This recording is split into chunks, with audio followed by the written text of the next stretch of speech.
مستند ایران باستان هخامنشیان، قسمت سوم. خشایارشا فرمانده نبردهای بزرگ. خشایارشا، حماسه‌ای از پیروزی و شکست. به تخت نشستن خشایارشا. پس از مرگ داریوش بزرگ، شاهنشاهی هخامنشی به دست پسرش خشایارشا افتاد. خشایارشا در سایه پدری که با نظم و خرد امپراتوری را بنا کرده بود، رهبری را آغاز کرد. اما او نه تنها وارث شکوه هخامنشی بود، بلکه با چالش‌های بزرگی روبرو شد، از جمله نبردهایی که سرنوشت ایران و جهان باستان را رقم زد. آغاز نبرد با یونانیان. تصمیم گیری خشایارشا. یونان سرزمینی کوچک اما سرشار از مقاومت، از زمان داریوش بزرگ به چالشی برای شاهنشاهی هخامنشی تبدیل شده بود.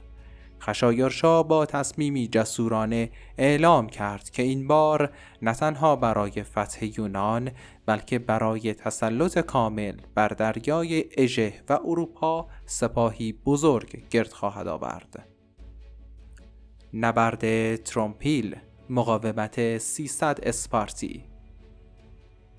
در گذرگاه باریک ترومپیل، سپاه عظیم خشایارشا با گروه کوچکی از اسپارتی ها به رهبری لئونیداس روبرو شد.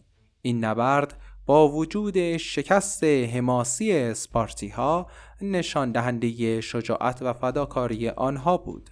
اما خشایارشا با بهره گیری از استراتژی و تعداد از این گذرگاه عبور کرد. او می‌دانست که نبرد ترومپیل تنها آغاز راه است. نبرد سالامیس، چالش دریایی. در تنگه باریک سالامیس، ناوگان دریایی خشایارشا با وجود تعداد و قدرت برتر با تاکتیک‌های زیرکانه یونانیان مواجه شد. کشتی‌های یونانی با استفاده از سرعت و آگاهی از جغرافیای منطقه توانستند نیروی دریای ایران را در هم بشکنند. این نبرد نقطه عطفی در تاریخ بود، نه تنها به دلیل اهمیت استراتژیک آن، بلکه به عنوان نمادی از چالش‌های عظیم در برابر امپراتوری‌های بزرگ. بازگشت خشایارشا به ایران. پس از شکست در سالامیس، خشایارشا تصمیم گرفت به ایران بازگردد و فرماندهی سپاهش را به دیگران بسپارد. او فهمیده بود که قدرت شاهنشاهی هخامنشی نه در فتوحات، بلکه در بازسازی و حفظ اتحاد داخلی نهفته است. درس‌های نبرد.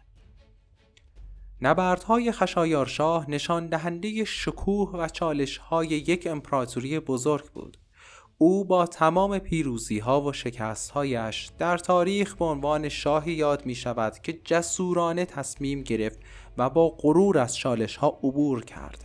اما شاید بزرگترین میراث او درس‌هایی بود که از این نبردها آموخت. درسی درباره قدرت، اتحاد و محدودیت‌های یک شاهنشاهی.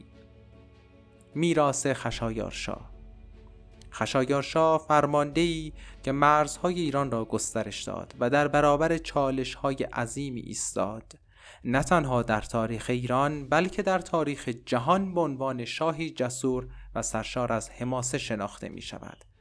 داستان او بخشی از شکوه شاهنشاهی هخامنشی است، شکوهی که همچنان در تاریخ می‌درخشد.